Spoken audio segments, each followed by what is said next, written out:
Hello and welcome to DFS Coach Talk. It's Wednesday, March 9th, 2022.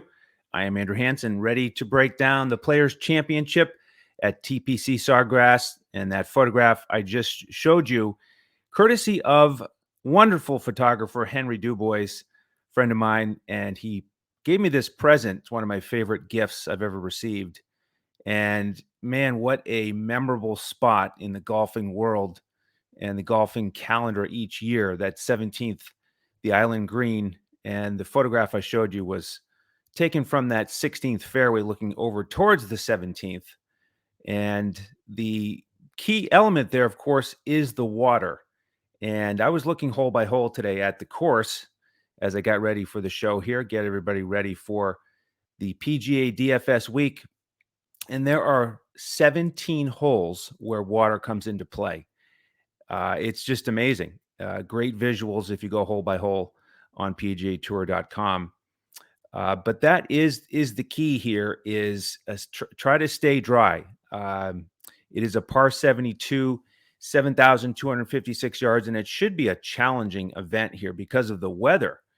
Quite a forecast here. Starting off tomorrow, Thursday, we're looking at 75, 81% chance of rain and wind around 13 miles an hour.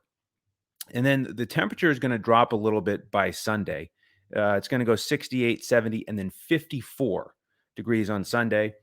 Chances of rain will go up from 81 to 94 and then 91, and then only 1% on Sunday. And the winds 13, 9, 23, and 13. And I've looked kind of hour by hour. And at this point, I think it's a little bit hard to predict if either group, the AM, PM, or the PM, AM group, will have an advantage. But there is lots of chatter about whether this event will finish on Sunday. So later tonight, I'll be looking at the forecast a little more closely to see if we can gain an edge with, the players we want to roster based on their tee time. But for now, I'm going to sort of predict that it may just affect folks evenly, or that it's too hard to predict at this point for any particular advantage. So what I did this week to try to build a winner here is I looked at the last two events most closely, because if you'll recall, this event used to be played in May and it's now March, of course. 2 years ago, at the beginning of the pandemic, this event was stopped after the first round and canceled. So the last two events, 19 and 21, I dug into those a little bit more closely because with the change in timing of this event, it plays differently. Basically, it's often softer here, and distance is a factor because you don't get firm and fast like you would get later in the year. So distance is a factor. But if you looked at the stats of JT and Rory, the last two winners, both of them, when they won, they were number one in the field for the week in strokes gained tee to green. And then in par 5 scoring, JT was first and Rory was seventh. So what I did is I looked at this year's stats, the top 25 on tour for strokes gained tee to green. And again, what that stat measures is basically your performance relative to the other players on that course if you take out strokes gained putting. So putting putting aside, how do we get to the green efficiently? And that's really the key here. Again, with water on 17 holes, you just need to stay dry. And what we had last week at the Arnold Palmer Invitational was very similar. And there has been a trend where if you finish high at the Arnold Palmer Invitational, it often translates well to performing well at the Players, which makes a lot of sense because it's in Florida. You've got a lot of water and wind to deal with. So a lot of overlap there. So that I'm going to give players a little bit of a boost if they played in these conditions last week and did well. The flip side, of course, is fatigue.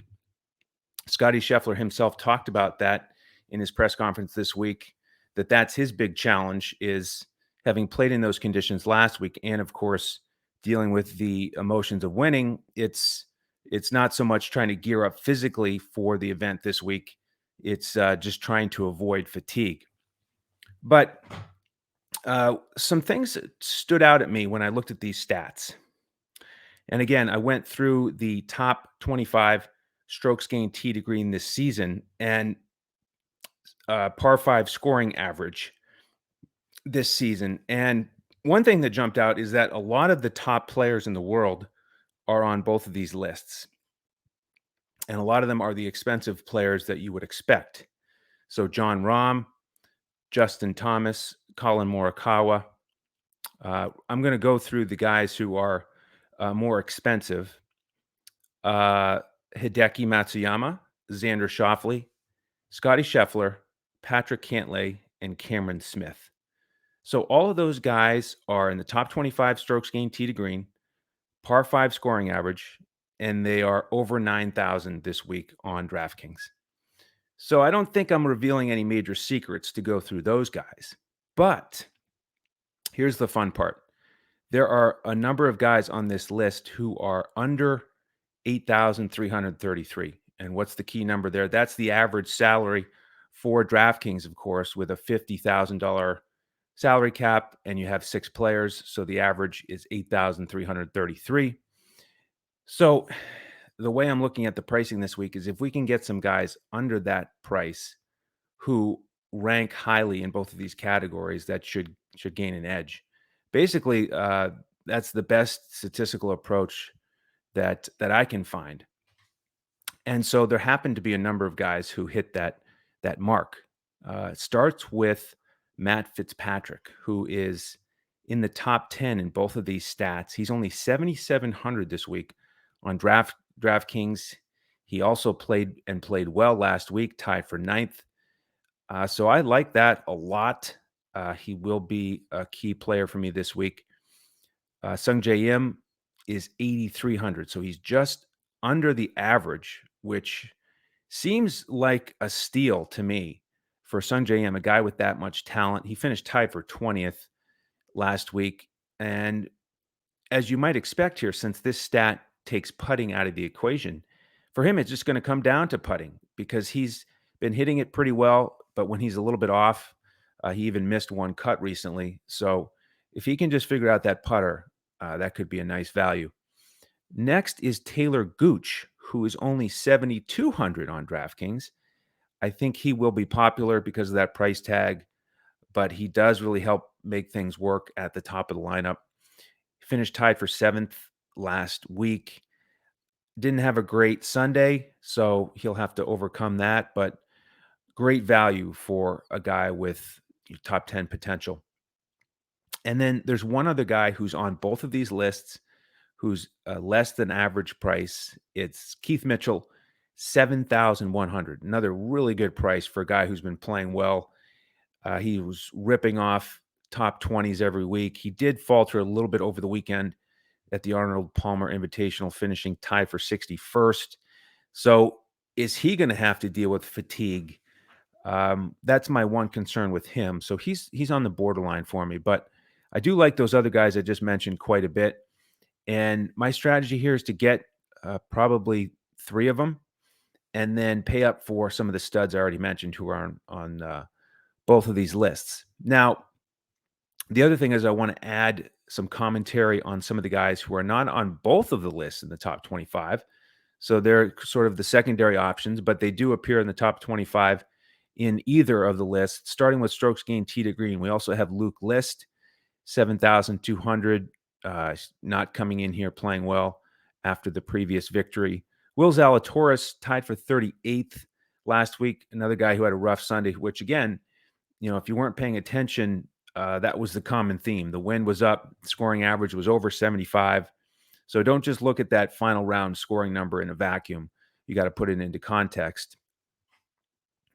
Daniel Berger, who of course took last week off after coming in 4th at the Honda.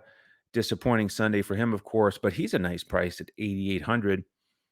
Russell Henley's only 7,400. He's great strokes gained. Tee to green, finished tied for 13th last week. Joaquin Niemann, he had that win and then he missed the cut at the Honda. Didn't play last week. He's 8,400. Chris Kirk, how about this? 7,000. Another price that just seems off. His last 3 events, tied for 14th, tied for 7th, and tied for 5th last week. So he's just really hitting the ball well. Corey Connors, 7,300. Here's another guy I like, and he'll be on my DraftKings coaches clipboard for the members. He tied for 11th last week, and he was in some of our lineups.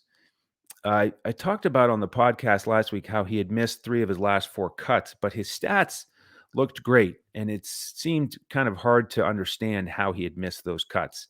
He was close to the number, but I thought the game was ready to break out, and sure enough, tied for 11th last week. So at 7,300, he's a key guy to consider this week. Sam Burns, 7,900. He was top 10 last week as well. Tom Hoagie, only 7,000. He, of course, played really well on the West Coast, and then he did miss a cut and finished tied for 32nd last week. So I do prefer Chris Kirk and others in that price range. Keegan Bradley, also a value play at 6,900, tied for 11th last week. Really solid. Martin Laird, 6,800. Feel bad for him. He shot a final round 80, so he kind of had the worst of it at the Arnold Palmer. He fell all the way down to tied for 32nd or 52nd. So I can't read my notes there, but he fell down the board quite a bit, dealing with the conditions on Sunday. Mito Pereira, tied for 30th last week. He's only 6,700. Good price for him. And Russell Knox is the last guy. And he followed up those 3 straight tied for 33rds with a tied for 55th at the Arnold Palmer. He's only 7,100. All right, before I get to the par 5 scoring average, guys, I just want to hit on a couple of the previous winners. I've mentioned JT and Rory. Webb Simpson's making his first appearance since January when he finished tied for 61st at the Sony. He's a good price at 7,600, but I don't think I'll play him. Let's see if he can get back into form first. Siwoo Kim won it in 17. He is 7,300, tied for 26th last week. Jason Day, 7,500. He had to withdraw last week due to the passing of his mother. So condolences there, and hope that he can find some peace and enjoyment out on the golf course this week. His last appearance was tied for 24th at Pebble Beach. And then the winner in 15, Ricky Fowler, as of right now, he's not in the field. He's an alternate, so keep an eye on that. Martin Keimer's not playing this week. And then Tiger, I wanted to mention, he won it in 2013. He's going to be inducted into the World Golf Hall of Fame tonight. The broadcast starts at 6 p.m. Eastern on the Golf Channel, so check that out. I know I will be. And then let's turn back to the par 5 scoring before we wrap up. Again, appreciate your support on these podcasts. Do hit that thumbs up and subscribe to the channel. And if you want my lineups tonight, jump in Discord. You can do that by going to our website, dfscoachtalk.com, grab a membership, and then I will post the lineups tonight, the DraftKings Coaches Clipboard, and then full cash and GPP lineups on FanDuel and Yahoo. All right, so par 5 scoring. I just want to mention the guys who are on this list who aren't in the top 25 for strokes gained tee to green. Sergio Garcia, 7,400. He is a former winner of this event way back in 2008. Max Homa at 7,500. Tony Finau at 8,500. Probably won't go there. Another guy that's been inconsistent. Like to see him get his form back. Victor Hovland, 10,100. In that group, I was frustrated with Sunday conditions at the Arnold Palmer Invitational. Felt like he let one get away, but he's been top 10 quite consistently lately. Seamus Power is next at 7,200. Been a little inconsistent lately after playing great golf there for a stretch. Jason Kokrak, 7,300. Jordan Spieth, 9,000. How about Tyrrell Hatton at 7,800? He plays the par 5s well. Came off of a layoff. I talked about that last week as well, and I faded him for that reason, but he was excellent. So he must have come in sharp with his practice because he finished tied for second at the API. And that's another number that kind of jumps out at me, 7,800 on DraftKings. And then three more guys, Maverick McNeely, 7,000. Fell down the board to 73rd last week when all was said and done. Cam Champ, 7,200, same thing. He fell down to 61st. And then Billy Horschel, 8,100. Real strong performance last week, tied for second at the API, and seemed pretty happy with that afterwards. Coming up just short, but great finish. Helps with everything, including the income, world rankings, FedEx Cup points, you name it. So he's in a pretty good frame of mind coming into this one. So that is the breakdown. It should be a really exciting event with 46 of the top 50 in the world playing. And again, I think with the move to March, looking at those stats and the performances for the field in 19 and 21 is the key. So go check out those leaderboards again. If you have guys who you're kind of waffling on, you want to make a final decision, check out their recent performance in this event in 19 and 21. And you can find the top 25 rankings for strokes gained tee to green on PGAtour.com. Same thing for the par 5 scoring average. All right, if you have any questions, you can reach out to us on Twitter at DFS Coach Talk, and you can find me on Twitter at Language Olympic. On behalf of the entire DFS Coach Talk team, I'm Andrew Hansen. Thank you so much for joining me, and we'll see you next time as we look to crush it in DFS.